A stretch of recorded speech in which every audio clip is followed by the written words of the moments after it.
요한복음 20장이 굉장히 중요한 장이기 때문에 지금 여러 차례 20장 한 장을 가지고 설교를 해나가고 있습니다. 왜 요한복음 20장이 중요한가 하면 요한복음 20장에는 예수님의 그 부활 사건을 설명하고 있지요. 그리고 예수님께서 부활하신 다음에 이제 사도행전을 보면 40일 동안 이 땅에 계셨습니다. 그런데 40일 동안 계시면서 제자들에게 14번 정도 나타나셨는데 그 가운데 가장 중요한 2번 예수님께서 나타나신 사건에 대해서 자세히 설명합니다. 그러니까 부활에 대해서 설명하고 있지요. 부활하신 다음에 나타나신 그 14번의 사건 중에서도 가장 중요한 2번의 사건을 요한복음 20장에서 설명하고 있기 때문에 요한복음 20장은 매우 중요하다고 여겨졌고, 그래서 여러 차례 제가 설교도 지금 말씀 가운데 해나가고 있습니다. 예수님께서는 부활하신 날 저녁에 그 부활하신 날 저녁에 제자들에게 나타나셨습니다. 그리고 3가지의 말씀을 하셨다 그랬지요. 굉장히 이게 중요하다고 여겼기 때문에 매주마다 한 가지씩을 제가 설교해 드렸습니다. 첫 번째 말씀은 너희에게 평강이 있을지어다 라고 하신 말씀입니다. 그런데 예수님께서 주시는 평강은 요한복음 14장 27절 말씀에 볼 때에 세상이 주는 평강과는 질적으로 다르다는 것입니다. 세상도 우리에게 평강을 줄 수 있지만 세상이 주는 평강은 일시적이고 잠시뿐이라면 주님이 주시는 평강은 영원한 것입니다. 그리고 본질적으로 세상이 주는 것과는 비교할 수가 없다는 것이지요. 세상의 모든 사람들은 다 평강을 얻기를 원합니다. 가정이 평안하기를 원합니다. 그래서 어느 나라 어느 사람들을 만나봐도 첫 번째 소망이 무엇이냐라고 얘기하면 평강입니다. 가정이 평안하고 국가가 평화로운 것, 이건 모든 사람들이 다 소망하는 내용이지요. 그런데 그것을 실질적으로 누리고 있는 사람은, 얻은 사람은 많지 않다는 거예요. 왜냐하면 평강을 얻는 그 방법을 잘못 선택했기 때문에 그렇습니다. 세상 사람들은 그 평강을 얻는 방법으로 부귀, 권력, 영화, 인기, 힘, 이런 것들을 가지고 그 평강을 얻으려고 하지만 그거는 잠시의 평강을 줄 수는 있지만 근원적으로 영원히 우리에게 평강을 줄 수 없다는 것입니다. 그렇다면 그 평강은 어떻게 올 수 있느냐? 그것은 좀 그냥 직설적으로 얘기하고 풀어 설명할 수 있는데, 직설적으로 얘기한다면 십자가와 부활 후에만 얻을 수 있다는 것입니다. 이것을 풀어 설명한다면 구원받은 자만이 그 평강을 누릴 수 있다는 것이지요. 그러므로 그 평강을 주실 수 있는 분은 예수 그리스도, 그분밖에 없습니다. 그 평강을 선포하실 수 있는 분도 예수 그리스도, 그분밖에 없습니다. 그래서 예수님이 등장하는 첫 번째 사건 속에는 항상 평강이라고 하는 단어가 나옵니다. 보십시오. 누가복음 2장에 보면 천사들이 목자들에게 예수님의 나심에 대해서 선포합니다. 여러분들이 잘 아는 말씀이죠. 누가복음 2장 14절. 지극히 높은 곳에서는 하나님께 영광이요, 땅에서는 하나님이 기뻐하시는 사람들 중에 평화로다. 여기에 보십시오. 우리는 이 3단어를 잘 생각해야 됩니다. 평안, 평강 혹은 평화, 같은 말입니까? 틀린 말입니까? 네?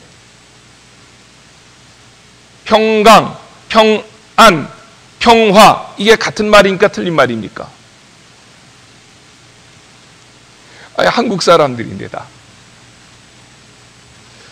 이게 같은 말인데 상대를 달리할 때는 달리 쓴다는 거예요. 개인에게는 평강이라는 단어를 씁니다. 가족이나 적은 공동체에는 평안을 씁니다. 국가를 말하거나 큰 공동체를 말할 땐 평화를 말합니다. 똑같은 의미인데 그것이 받는 대상에 따라서 다르게 말할 수 있다는 거예요. 개인에게는 평강이라고 얘기하고 가족이라든지 적은 공동체에는 평안이라고 얘기하고 국가라든지 큰 공동체에다 이야기할 때는 평화로 얘기했다는 거예요. 저는 세상이 주는 평화가 아닌 그 평안이 아닌 평강이 아닌 주님이 주시는 그 평강이 그 평안이 평화가 우리의 삶 가운데 가정에 이 국가 위에 넘쳐날 수 있기를 주의 이름으로 축원합니다. 두 번째로 우리가 생각했던 것은 주님께서 두 번째 했던 말씀은 아버지께서 나를 보내신 것 같이 나도 너희를 세상으로 보낸다. 이 말씀의 의미가 무엇이냐라고 하는 것에 대해서 설명을 했는데 평강을 받은 사람, 주님으로부터 평강을 받은 사람은 반드시 세상으로 나가야 된다는 거예요. 그런데 세상으로 나가는데 뭐 하러 가냐? 이게 문제입니다. 왜 나가냐? 이게 문제입니다. 그렇죠? 뭐 하러 우리가 세상으로 가야 되고 왜 세상으로 나가야 되느냐? 그것은 주님께서 하신 말씀 속에 답이 있다는 거예요. 아버지께서 나를 보내신 것 같이 나도 너희를 보낸다. 그러면 하나님 아버지께서 예수님을 세상으로 왜 보냈느냐? 여러 가지로 얘기할 수 있지만 그걸 한마디로 얘기하면 재창조의 사역이었습니다. 하나님이 세상을 아름답게 만들어 놓으셨는데 그것이 죄라고 하는 것으로 인해서 다 망가졌다는 거예요. 어두워졌다는 거예요. 타락하고 더러워졌다는 거예요. 그것을 하나님께서 예수님을 이 땅에 보내셔서 재창조, 새롭게 하게 하셨다는 거예요. 그러면 예수님이 우리를 세상으로 재창조하라고 보낸다고 하는 의미는 우리도 십자가를 지고 3일 만에 부활해야 되느냐? 그거 아니고 예수님께서 십자가와 부활을 통해서 완성시켜 놓으신 이 구속의 사역을 우리는 세상에 나가 선포하고 적용하는 것입니다. 예수님을 믿으십시오. 구원받을 수 있습니다. 예수님을 믿고 구원받으면 새로운 삶을 살아갈 수가 있습니다. 우린 담대하게 선포할 수 있지요. 그래서 아버지께서 나를 보내신 것 같이 나도 너희를 세상으로 보낸다. 세상으로 보내는 이유가 뭔지, 목적이 뭔지를 두 번째 말씀 속에서 하셨다는 거예요. 세 번째로는 숨을 내쉬며 이르시되 성령을 받으라.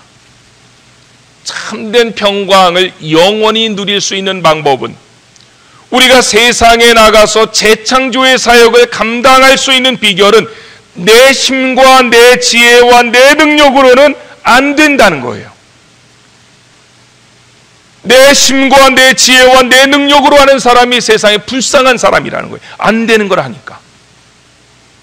근데 누가 할 수 있다고요? 성령 받으면.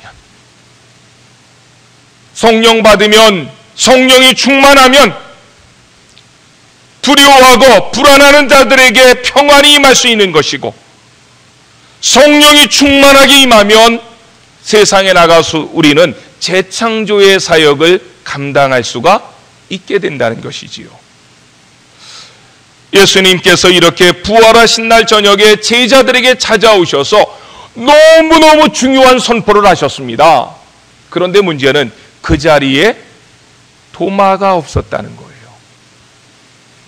도마가 어디 갔다 왔는지, 갔다 왔을 때 제자들이 확신에 찬 음성으로 얘기합니다. 우리가 부활하신 주님을 보았다. 그럴 때에 도마가 이야기합니다. 25절에서 다른 제자들이 그에게 이르되 우리가 주를 보았노라 하니 도마가 이르되 내가 그의 손에 못자국을 보며 내 손가락을 그 못자국에 넣으며 내 손을 그 옆구리에 넣어보지 않고는 믿지 아니하겠다.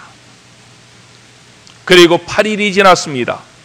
그런 상태에서 8일이 지났는데 8일 후에 다시 예수님께서 제자들에게 나타나셨습니다. 거기에는 도마를 비롯한 모든 제자들이 함께 있었지요. 그럴 때 예수님은 제자들에게 똑같은 인사를 합니다. 너희에게 평강이 있을지어다. 이렇게 얘기하시고 난 다음에 그 서론이죠. 본론은 뭐예요? 도마, 일로 와봐.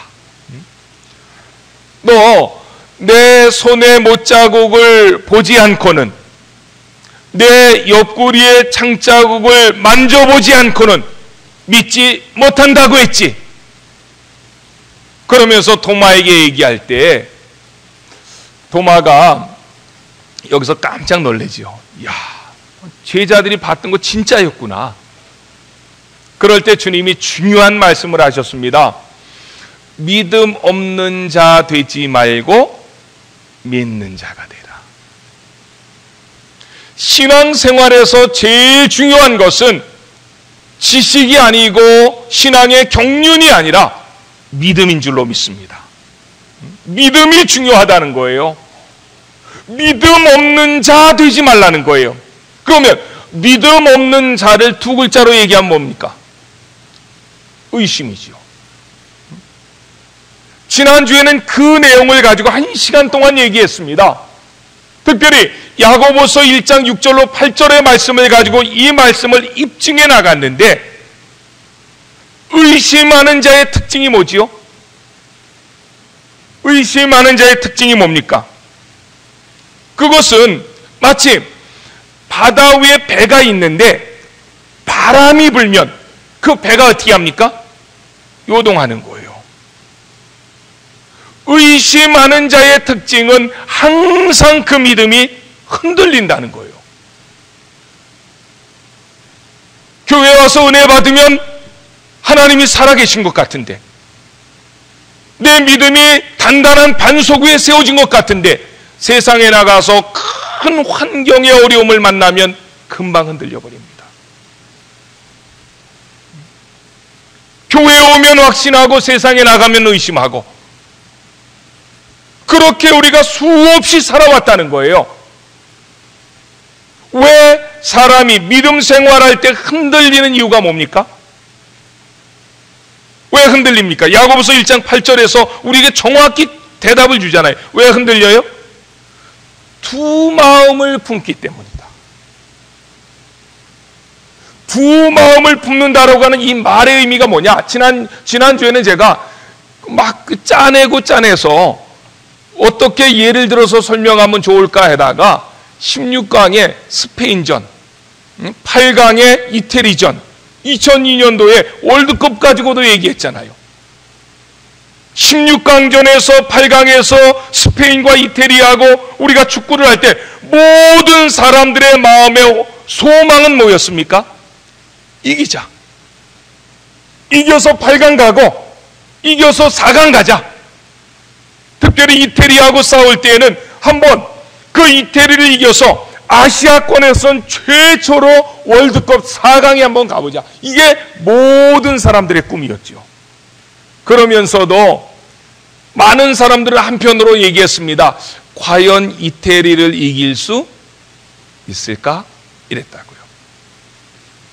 그 마음, 그 상태가 두 마음을 품었다는 거예요. 두 마음을 품었다는 것을 정의한다면 뭐라고 정의를 할 수 있는가 하면은, 상대가 나하고 비슷하거나 나보다 더 강할 때, 그때 생겨지는 마음이라는 거예요. 신앙의 두 마음을 품었다라고 하는 것을 똑같은 흐름을 가지고 마태복음 14장을 가지고 설명했습니다. 베드로가 풍랑이 있는 바닷가에 있을 때에 앞에서 걸어오시는 주님을 발견하지요. 그럴 때에 사람들은 유령인 줄 알고 깜짝 놀랐는데 베드로가 뒤늦게 그분이 예수님인 것을 발견합니다. 그래서 주여 원하시거든 나를 명하여 걸어오라 하소서 할 때 주님이 뭐라 그랬습니까? 오라, 오라. 그때 베드로의 귀에는 눈에 뭐만 보인 거예요? 주님만 보였고 음성만 들린 거예요. 그래서 갔다는 거예요. 가니까 믿음이죠. 그게 믿음이라는 게 한 마음이니까. 근데 막 가는데 몇 발자국 걸어가다 뭐가 보인 거예요? 파도가 보인 거예요. 집채만한 파도가 자기 앞으로 달려오니까 이게 반반으로 나누어졌다는 거예요. 주님의 그 말씀, 오라 하는 말씀과 앞에 있는 뭐가? 파도가 같은 크기로 보인 거예요. 두 마음이 품어졌다는 거예요. 의심하게 되었다는 거죠. 베드로가 의심할 때 그 순간에 베드로는 바닷물 속으로 빠지게 되었고, 그리고 주님께서 베드로를 건져주시고 바다 위에서 배 위로 올라와서 하신 말씀이 야단치는 거죠. 믿음이 적은 자요, 왜 의심하느냐. 이게 굉장히 단순한 거. 물론 믿음을 다르게도 정의할 수 있습니다. 다양하게 그 본문에 따라서 정의할 수 있지만 굉장히 믿음을 정의할 수 있는 중요한 단어라고 생각합니다. 저는 여러분들이 하나님의 말씀만 여러분들의 삶 가운데 보여질 수 있기를 소망하고, 우리 주님만 여러분들이 영안을 열어서 볼 수 있기를 원합니다. 그러면 믿음이 있는 거예요. 그런데 세상에 나가서 환경이 보여지고 여건이 보여지고 다른 사람들의 말이 막 들어오고 이러다 보면 그 사람은 항상 흔들립니다. 바람에 밀려서 요동치는 바닷물결 같은 거예요. 뭐 그런 사람에게 일 못 맡기죠. 언제는 할렐루야 아멘 했다, 언제는 할렐루야 노멘 하고, 막 뭐 화장실에 들어갈 때 가고 다르고 나올 때 다르고, 이러면 어떻게 하나님의 일을 합니까?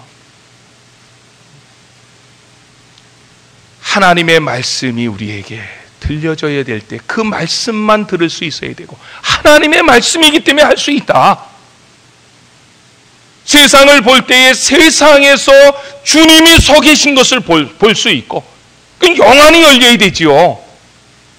그럴 때에 우리 가운데 믿음이 생겨나는 것입니다. 이제 오늘 굉장히 더 중요한 말씀합니다. 오늘은 이게 계속 제가 여러 차례 이야기를 끊어서 얘기할 수 없어서 설명을 이어갈 수밖에 없었는데, 오늘 더 중요한 말씀인데, 오늘은 자 보십시오. 예수님께서 여들의 8일 만에 나타나셔서 그 도마에게 얘기합니다. 도마야, 너 그렇게 의심했지? 도마가 의심한 거 어떻게 알았어요? 주님이시니까. 너 의심했지? 얘기하고, 손을 봐라. 그 다음에 이 옆구리 봐라. 그리고 이 손을 만져보고 옆구리에 한번 네 주먹 이렇게 넣어보지 않으면 내가 못 믿는다고 했지? 한번 넣어봐라 라고 얘기했을 때, 도마가 예수님의 손을 만져봤습니까? 옆구리에 손가락을 넣어봤습니까? 넣어봤어요? 안 넣어봤어요? 그것도 또 확신이 없네. 그것도 의심한. 안 넣어봤어요. 오늘 본문을 자세히 읽어보면 도마가 넣어볼 필요조차 없었다는 거예요. 왜? 눈앞에 확실히 보이니까. 우리 같으면 만져보고 넣어보고 고백했을 텐데, 도마는 만져보거나 넣어보지도 아니하고 부활하신 예수님이 도마에게 나타나셔서 말씀하실 때 그 말씀하신 주님을 본 것으로 만족합니다. 그리고 도마가 곧바로 위대한 고백을 합니다. 그 고백이 뭐냐? 우리 같이 한번 볼까요? 오늘 본문 말씀에 보니까 도마가 이야기합니다. 28절입니다. 시작. 도마가 대답, 나의 주님이시요 나의 하나님이시니이다. 아멘. 여러분들이 요한복음 20장 28절은 가만히 논리적으로 생각할 때 이걸 뭐라 그랬냐? 동문서답이라고 얘기합니다. 이 말의 논리가 안 맞는, 이 동문서답하는 사람 교회 가끔 있는데 그런 의미의 동문서답이 아니에요. 이거는 굉장히 중요한 동문서답의 의미예요. 동문서답을 합니다. 보십시오. 이제 8일 만에 주님이 다시 나타나셨어요. 다시 나타나셔서, 자, 이 손에 못자국 만져봐라. 그리고 옆구리에 창자국, 네 손가락과 네 손을 넣어봐라. 그리고 믿음 없는 자가 되지 말고 믿는 자가 되라 라고 이렇게 예수님 얘기하셨다고요. 그 다음에 도마의 대답이거든. 27절에 주님의 말씀이고, 그러면 28절에서 도마는 어떻게 말해야 동문서답이 아닌 논리적인 대화가 됩니까? 네? 손에 못자국 보고 이 옆구리에 창자국, 손가락 넣어보고 주먹 넣어봐서 믿음 없는 자가 되지 말고 믿는 자가 되라 라고 얘기했을 때 도마의 논리적인 대답이라면 어떻게 나와야 되느냐 이거예요. 주님, 제가 잘못했습니다. 제가 의심했습니다. 믿음이 없었습니다. 이제부터는 믿는 자가 되겠습니다. 이렇게 해야 논리가 맞다는 거예요. 그런데 네가 손에 못자국을 만져보고 옆구리에 창자국에 손가락을 넣어보고 손을 넣어보고 난 다음에 믿음 없는 자가 되지 말고 믿는 자가 되라 라고 얘기했을 때 도마는 뭐라고 얘기하면 나의 주님이시오 나의 하나님이십니다. 논리에 안 맞는 이야기를 도마가 했다는 거예요. 그렇다면 나의 주님이시오 나의 하나님이십니다 라고 했던 도마의 고백이 갖는 중요성이 뭐냐? 의미가 뭐냐? 이건 신앙에서 가장 중요하다고 생각합니다. 여러분들이 그냥 쉽게 넘어갈 수 있는 부분이지만 이 말씀을 깊이 잘 묵상해 보면 야, 신앙이라고 하는 것은 이런 거라구나. 이거를 우리가 느낄 수가 있다는 것이지요. 그렇다면 이 도마가 그 입술 속에서 그런 나의 주님이시오 나의 하나님이십니다 라고 하는 고백이 터져 나왔는데 이거를 갖다가 저는 그런 생각이 들었어요. 이게 원어 성경인 헬라어 성경을 보면 우리나라 성경에서는 이것을 서술문으로 되어 있습니다. 나의 주님이시오 나의 하나님이십니다. 그런데 원어 성경은 훨씬 더 간단한 감탄문으로 되어 있습니다. 이 감탄문, 이 본문의 원어 성경을 그대로 이렇게 번역하면 뭐라고 얘기하냐면 나의 주님, 나의 하나님. 그래서 이제 오늘 설교 본문을 그렇게 잡은 거예요. 요 본문 그대로, 요 원문 그대로 나의 주님, 나의 하나님. 이거를 우리나라 성경은 서술문으로 바꿨단 말이에요. 나의 주님이시오, 나의 하나님이십니다. 어떤 게 더 좋았을 것 같아요? 여러분들 같으면은 원어 그대로 믿음 없는 자가 되지 말고 믿는 자가 되라 라고 했을 때 도마가 그냥 망치로 한 대 딱 얻어맞은 것처럼 띵 하면서 나의 주님 나의 하나님. 그런데 이거를 우리는 읽기 쉽게 하기 위해서 서술문으로 나의 주님이시요 나의 하나님이십니다 이렇게 바꿔놨다는 거죠. 뭐 서술문으로 되어 있느냐 아니면 감탄문으로 되어 있느냐 그게 중요한 것이 아니라 도마의 고백이 갖는 의미가 뭐냐 하는 것입니다. 그 중요성이 뭐냐 하는 것입니다. 도마의 이 고백이 갖는 매우 중요한 의의는 이걸 풀어 설명하면 한참 걸리지만 답부터 얘기한다면 예수님의 부활이 의도하고자 하는 의미를 도마는 알아차렸다는 거예요. 다시 보세요. 예수님의 부활이 참으로 우리에게 의도하고 싶었던 게 있었다는 거예요. 근데 도마가 그걸 알아차리고 난 다음에 내가 믿습니다 이런 고백에 멈춘 것이 아니라 그 의미를 고백했다는 거예요. 그러면 예수님의 부활이 말하고 싶었던 의도가 뭡니까? 예수님은 하나님이시다 이걸 말하고 싶었다는 거예요. 그런데 도마는 그것을 알아차렸기 때문에 내가 믿습니다 안 믿습니다 이거 별로 중요한 것이 아니라는 거예요. 부활을 통해서 먼저 말하고 싶어 했던 그 의도를 도마가 알고 그걸 고백했다는 거예요. 그러니까 만약에 논리적으로 얘기했다면 이 대화가 몇 개 가운데 더 삽입되어야 되겠죠. 그런데 그 삽입을 없애고 도마는 의도하는 것 자체를 먼저 고백을 던졌다는 거예요. 이게 대단한 고백이라는 거예요. 많은 사람들이 그리스도의 고난, 십자가에 대해서 초점을 맞춥니다. 예수님이 나를 위해서 십자가에 못 박혀 돌아가셨는데 그 6시간 동안 십자가 위에서 물과 피를 다 쏟아주셨다면 얼마나 아프셨을까? 막 이게 찢어질 때 얼마나 끔찍했을까? 그래서 우리는 예수님의 십자가를 생각하면 눈물이 납니다. 그런데 신앙생활을 할 때에 만약에 예수님의 그 십자가, 고난에다만 초점을 맞춘다면 그게 많이 하나님이 우리에게 의도하고자 했던 이 구속의 내용 속에 많이 희석되어진다는 거예요. 왜냐하면 고난에 대한 초점을 맞출 때에 실질적으로 자식을 위해서 부모들 가운데 더 큰 희생을 치른 사람들도 역사에는 굉장히 많다는 거예요. 친구를 위해서 십자가에서 죽는 그러한 고통을 당한 사람들도 우리 주변에 많이 있다는 거예요. 나라를 위해서 예수님과 비슷한 고난을 당한 사람들도 이 세상에는 많다는 거예요. 그런데 사육신 같은 거 읽어보세요. 가죽을 벗겼고, 사람의 가죽을 벗겼고 그 벗긴 가죽 위에다가 인두로 지졌다니까요. 그래도 나라에 대한 충성을 그들은 배신하지 않았다니까요. 그런 고난이나 십자가 위의 고난이나 그 고난만 가지고 얘기한다면 별 차이가 없는 거예요. 그런데 중요한 건 뭐냐? 그 십자가를 지신 그분이 하나님이셨다는 거예요. 이게 우리에게 주는 의미가 굉장히 크다는 거예요.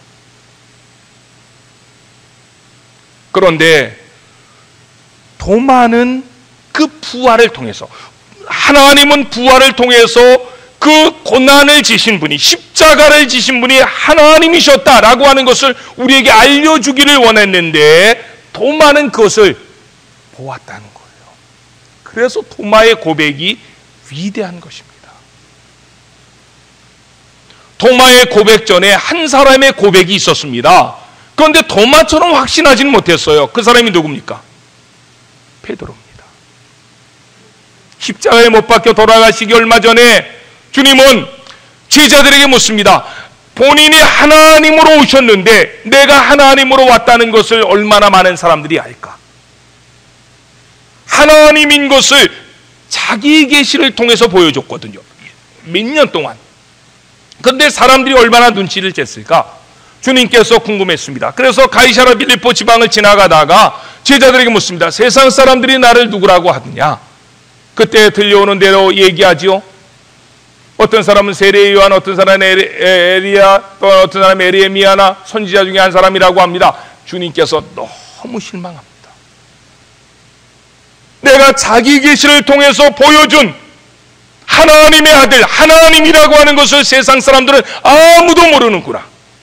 그래서 주님이 다시 제자들에게 묻습니다. 그러면 너희는 나를 누구라고 하느냐?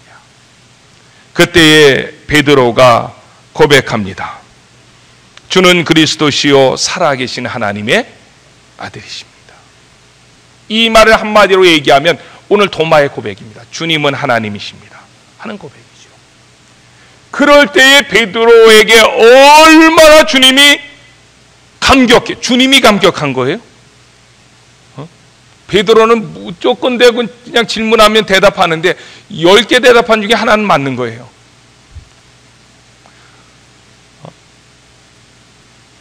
그러니까 주님도 감격해서 베드로에게 합니다. 바요나 시모나 네가 복이 있도다. 이를 내게 알게 한 이는 혈육이 아니요 하늘에 계신데 아버지시니라. 그러면서 내가 네게 이르노니 너는 베드로라. 이 반석 위에 내 교회를 세우리니 내가 천국의 열쇠를 네게 주리니 네가 땅에서 무엇인지 매면 하늘에서도 매일 것이요 내가 땅에서 매면 풀면 무엇이든지 하늘에서 풀리리라. 그런데 베드로의 고백이 여기에서 끝났다면은 베드로의 고백도 정말 대단한 고백이에요. 순도 99.9%죠 이건. 근데 예수님이 베드로가 그렇게 고백하자 이제 베드로 믿고 나 이제 죽는다. 내가 예루살렘에 올라가면 장로들이 나를 핍박하고 나는 죽게 될 것이다 라고 했는데 베드로가 두 팔을 쫙 벌리더니 주여 그리 마옵소서. 그 일이 주님에게 있을 수 없습니다. 딱 얘기해요. 그러니까 예수님이 그냥 세상 말로 김이 팍 센 거죠. 믿었다가. 그래서 그 자리에서 베드로에게 얘기합니다. 사탄아 물러가라. 너는 나를 넘어지게 하는 자로다. 베드로가 예수님이 하나님이신 것을 끝까지 믿었다면, 그리고 그 구속의 역사를 통해서 이 땅에 하나님의 구원의 계획을 끝까지 알았다면 베드로는 그렇게 말을 바꾸지 않았을 거예요. 그런데 도마는 부활하신 예수님을 보자마자 그게 서술형으로 되어 있는 것이 아니라 감탄문으로 되었다는 것은 도마의 확신을 얘기합니다. 아, 예수님이 하나님이셨구나. 하나님이 우리 가운데 계셨구나. 하나님이 나를 위해서 십자가를 지셨구나. 그래서 도마는 그 위대한 고백, 아, 나의 주님, 나의 하나님이십니다.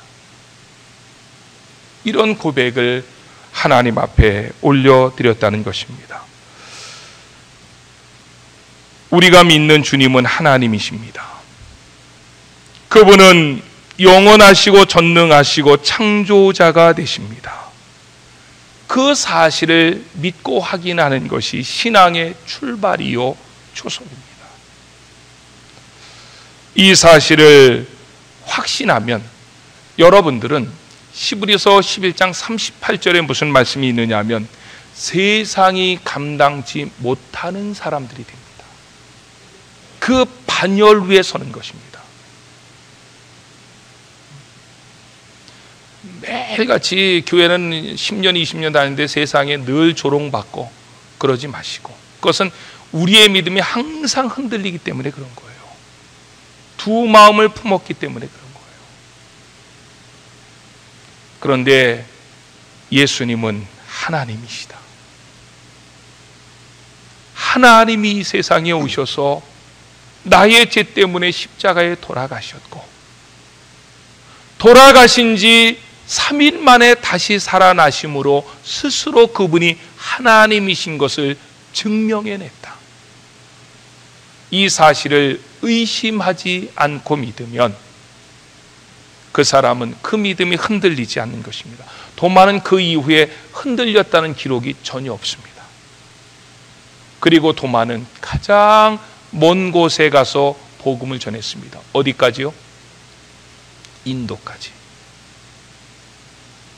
그 당시에 예루살렘에서 인도는요, 어마어마한 거리를 온 거예요. 인도까지 와서 도마는 전설에 의하면 복음을 전하다가 그 도마의 가죽이 벗겨져서 순교했다고 합니다. 그때도 도마는 가죽이 벗겨질 때에도 사랑하는 주님에 대한 그 사랑을 고백하면서 눈물로 감격하며 그 순교의 길을 걸어갔다고 하지요. 그래서 이 인도에 가면 토마스라고 하는 이름이 굉장히 많습니다. 인도의 그 기독교를 무시하면 안 됩니다. 지금은 인도가 신두교라든지 아니면 또 불교라든지, 인도는 참 희한한 나라예요. 꼭 한번 가보고 싶은데 세계 종교가 거의 거기서 막 발생하거든요. 그럼에도 인도는 기독교 2000년의 역사를 가지고 있습니다. 예수님의 제자 가운데 도마가 처음에 그곳에 가서 복음을 전하다가 순교했다고 하는데, 그렇게 할 수 있었던 힘은 뭐 교회에서 보냈다고, 뭐 사례비 많이 줘서 보냈다고, 뭐 자동차 좋은 거 사줘서 보냈다고 그래서 되는 거 아니고, 예수님, 그분은 나의 하나님이십니다. 이 고백이 살아있을 때 도마는 끝까지 가서 그 사역을 감당했는데, 저는 우리 안천의 성도들이 어떤 사람은 엄마 땀이 나오고 아빠 땀이 나오고 남편 때문에 나오고 아내 때문에 나오고 습관적으로 나오고 이러면은 항상 두 마음을 품게 되어 있습니다. 예수님은 나의 하나님이십니다. 이 고백이 흔들리지 마시고, 이 고백 때문에 감격하시고, 이 고백 때문에 우리에게 주신 사명들 기쁨으로 감당해 나갈 수 있는 우리 안천의 성도들이 되시기를 주의 이름으로 축원합니다.